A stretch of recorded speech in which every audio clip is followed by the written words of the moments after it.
Picture this. A mechanic gets fired for helping an old lady fix her bicycle. 24 hours later, 7 black SUVs surround his house like something out of a movie. The man stepping out of the lead vehicle isn't who you'd expect, and what happens next will make you question everything you thought you knew about random acts of kindness. This is the story of Kenzo Nakamura, and I guarantee you've never heard anything like it. It started on a Tuesday that felt like any other Tuesday, until it became the day that changed everything. Kenzo had been fixing cars at Briggs & Sons Auto Repair for 8 years, his skilled hands diagnosing problems that stumped other mechanics. But his boss, Randolph Briggs, was the kind of man who measured a person's worth in dollar signs. Nothing more. It was a sweltering Tuesday afternoon when everything changed. The garage doors were pulled wide open, trying to catch any breeze that might offer relief from the oppressive heat. Kenzo was elbow-deep in a transmission job when he heard the familiar squeak of bicycle brakes outside. Through the haze of motor oil and metal shavings, he saw her, an elderly woman struggling with an ancient bicycle that looked like it had survived several decades of faithful service. Her silver hair was pulled back in a simple bun, and despite the heat, she wore a worn but clean floral dress. What struck Kenzo most was how she kept trying to pedal, only to have the chain slip and catch, slip and catch. "Ma'am," Kenzo called out, wiping his hands on a shop rag as he approached. "Having some trouble there?" The woman looked up with eyes that sparkled with both frustration and gratitude. "Oh, hello, dear. I'm Evangeline Rosewood, and this old thing," she patted the bicycle's faded blue frame, "has been my companion for 47 years. But lately, she's been giving me grief." Kenzo knelt beside the bicycle, his trained eye immediately spotting the problems. The chain was stretched beyond repair, the brake cables were frayed, and the rear tire was more patch than rubber. "Mrs. Rosewood, when's the last time this bike had a proper tune-up?" Evangeline's cheeks flushed pink. "Well, I'm afraid I can't really afford. You see, I live on a fixed income, and between medications and groceries—" Her voice trailed off, embarrassed. Without hesitation, Kenzo stood up. "Tell you what, Mrs. Rosewood, why don't you leave this with me for a couple hours? I'll get her running like new." "Oh, but I couldn't possibly." "No charge," Kenzo said firmly. "Consider it a favor between neighbors." What Kenzo didn't notice was Randolph Briggs watching from the office window, his face darkening with each word of their conversation. For the next 2 hours, Kenzo worked on that bicycle with the same care he'd give a luxury sports car. He replaced the chain, installed new brake cables, patched and inflated the tires, adjusted the gears, and even cleaned and polished the frame until it gleamed. When Evangeline returned, her eyes filled with tears. "It's beautiful," she whispered, running her fingers along the restored handlebars. "You've given me back my freedom." As she rode away, wobbling slightly at first, then gaining confidence, her laughter echoed through the garage. Kenzo felt something warm and light in his chest, a satisfaction that no paycheck had ever provided. That warmth vanished the moment Randolph stormed out of the office. "What the hell do you think you're doing, Nakamura?" Randolph's voice cut through the garage like a circular saw. "This is a business, not a charity. You just gave away 2 hours of labor and $50 in parts." Kenzo straightened, meeting his boss's glare. "She's an old woman who needed help, Mr. Briggs. Sometimes we should do what's right, not what's profitable." Randolph's laugh was bitter and cold. "You know what's right? What's right is paying rent, making payroll, and keeping the lights on. You want to play saint? Do it on your own time with your own money. She couldn't afford. Not my problem. And apparently, neither are you." Randolph's face had turned an alarming shade of red. "You're fired, Nakamura. Clear out your toolbox and get off my property." The garage fell silent, except for the hum of the overhead fans. The other mechanics, Marcus and Devon, watched in stunned silence as 8 years of employment evaporated in an instant. Kenzo felt his world shift beneath his feet. The apartment rent was due in a week. His daughter's school fees were coming up. The small savings account he'd built was nowhere near enough to weather unemployment. But as he looked at Randolph's sneering face, he realized something profound. He'd rather be broke than work for a man who'd fire someone for showing compassion. "Fine," Kenzo said quietly, walking toward his toolbox. "But I sleep well at night, Mr. Briggs. Can you say the same?" The drive home felt endless. Kenzo's modest apartment complex looked shabbier than usual in the fading afternoon light. How would he tell his 8-year-old daughter, Yuki, that Daddy had lost his job? How would he explain to his ex-wife during their custody call that he might not be able to afford their daughter's art classes anymore? That night, Kenzo lay awake, staring at the ceiling, replaying every moment of the day. Had he made the right choice? In a world that seemed to reward selfishness, was kindness just stupidity by another name?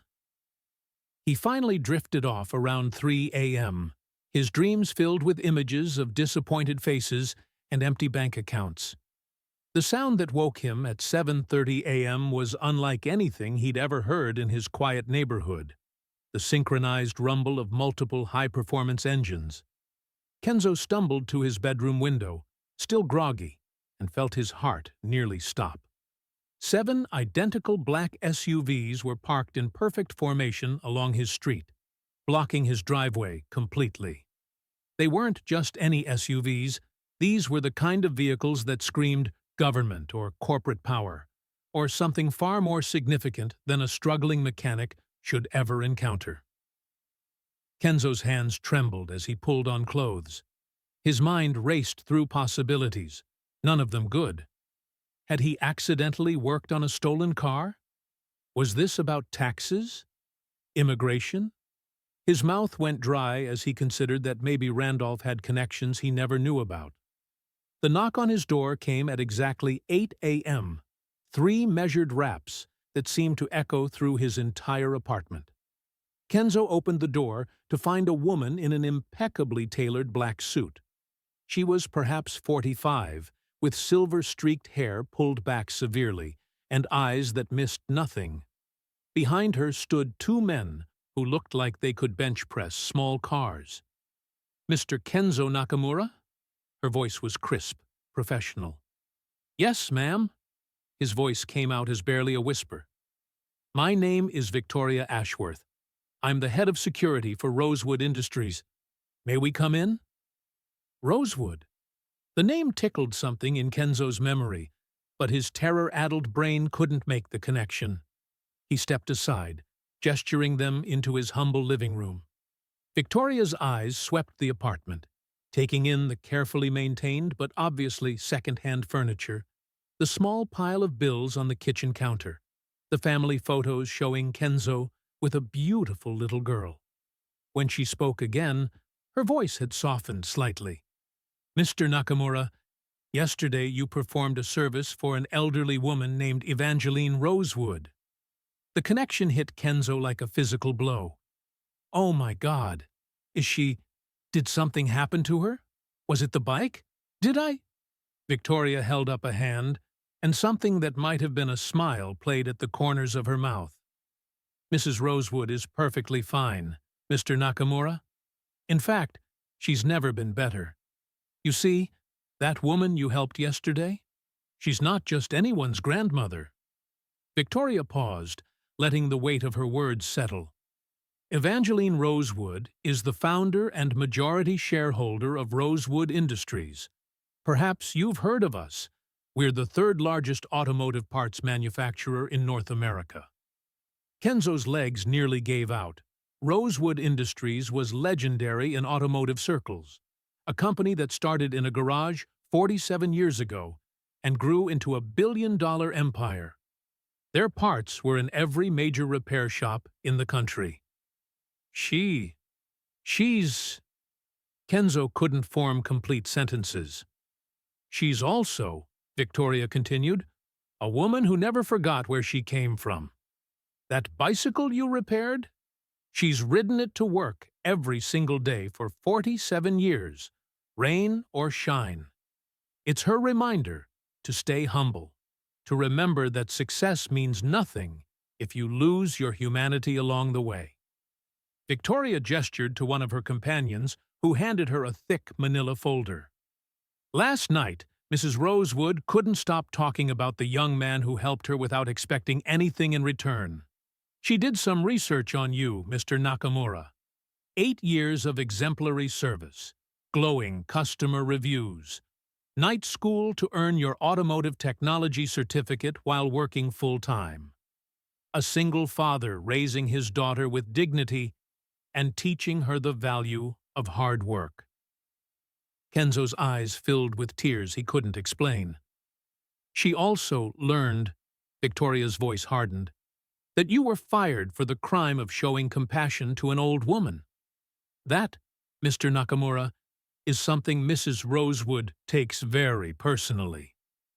Victoria opened the folder and handed him a document. This is an offer of employment as the head mechanic at our new flagship service center. The salary is 3 times what you were making at Briggs & Sons. Full medical and dental benefits for you and your daughter. Educational assistance if you choose to continue your studies. 4 weeks paid vacation and performance bonuses. Kenzo stared at the numbers on the contract, certain he was still dreaming. There's more, Victoria said, producing another document. Mrs. Rosewood has also instructed our legal team to approach every major parts supplier in the region. Briggs & Sons will find it very difficult to source quality parts going forward. We've also reached out to several of his major corporate clients with some interesting information about their business practices. The implication was clear. Randolph Briggs had unknowingly declared war on one of the most powerful companies in the automotive industry. But Mrs. Rosewood wanted me to emphasize something. Victoria's voice grew warm. This isn't charity, Mr. Nakamura. This is recognition. She needs people like you. People who understand that true success isn't measured in profit margins, but in the positive impact we have on others' lives. 3 hours later, Kenzo found himself standing in the gleaming new Rosewood Industries Service Center, watching as a team of movers brought in his personal toolbox. The facility was beyond anything he'd ever imagined. State-of-the-art equipment, pristine work bays, and a staff lounge that looked like something from a luxury hotel. But the moment that took his breath away came when Evangeline Rosewood herself walked through the service bay doors, once again wearing a simple floral dress, her silver hair catching the morning light. "Well, hello again, dear," she said, her eyes twinkling with mischief. "I hope you don't mind, but I took the liberty of having your bicycle delivered here for its regular maintenance." She gestured to the corner where her restored bicycle sat, looking somehow both humble and precious in the high-tech environment. "You see, Kenzo," she continued, 47 years ago, I was a young woman with nothing but an idea and determination. I rode that bicycle to my first investor meeting, to my first factory, to every important moment of my life. It kept me grounded when success threatened to change who I was." She walked over to the bicycle and ran her hand along the handlebars, just as she had the day before. "Yesterday, you didn't just fix my bicycle. You reminded me why I started this company in the first place. Not to accumulate wealth, but to build something that would help others achieve their dreams. Your kindness wasn't just a gift to me. It was a reminder of who I want to be." Evangeline turned back to Kenzo, her expression serious but kind. "I've spent decades building this company, and I've learned that the most valuable employees aren't those who chase profits. They're those who chase purpose. You showed me yesterday that you understand the difference. As the weeks passed, word of Kenzo's story spread through the automotive community. The mechanic who lost his job for helping an old lady and ended up running the most advanced repair facility in the region became legend. But more importantly, it became a reminder that in a world often dominated by greed and self-interest, acts of genuine kindness still had the power to change everything. Randolph Briggs & Sons. Auto repair closed its doors 3 months later. Unable to source quality parts and having lost their major contracts, the business simply couldn't survive. Randolph himself was forced to take a job at a chain auto shop, making less in a month than Kenzo now made in a week. But this story isn't really about revenge or even about reward. It's about a fundamental truth that we often forget in our busy lives, that kindness is never wasted. Every act of compassion, no matter how small, sends ripples out into the world. Sometimes those ripples come back as gentle waves of gratitude, and sometimes, just sometimes, they return as tsunamis of life-changing opportunity. Kenzo learned that the elderly woman with the broken bicycle wasn't just another customer. She was a test of character that he passed without even knowing he was being tested. His willingness to help someone who couldn't help him in return revealed the kind of person he truly was. And in a world that often seems to reward only self-interest, that character became his greatest asset. The lesson here isn't that kindness always leads to material reward. That would make it mere investment rather than virtue. The lesson is that when we choose compassion over profit, when we choose humanity over greed, we become the kind of people who attract extraordinary opportunities. Not because we're expecting them, but because we're worthy of them. So remember Kenzo's story the next time you see someone who needs help but can't offer anything in return. Remember Evangeline's bicycle and how a simple act of service revealed both the giver's character and changed 2 lives forever. Because you never know when your moment of kindness might be the very thing that transforms not just someone else's day, but your entire future. If this story moved you, if it reminded you of the power of unexpected kindness, I'd love for you to share it with others who might need that reminder. Hit that like button, share it with friends who believe in the power of doing what's right, and subscribe for more stories that remind us of the extraordinary potential hidden within ordinary moments of human decency. Because in a world that often feels divided, stories like Kenzo's remind us that compassion is still the most powerful force for change.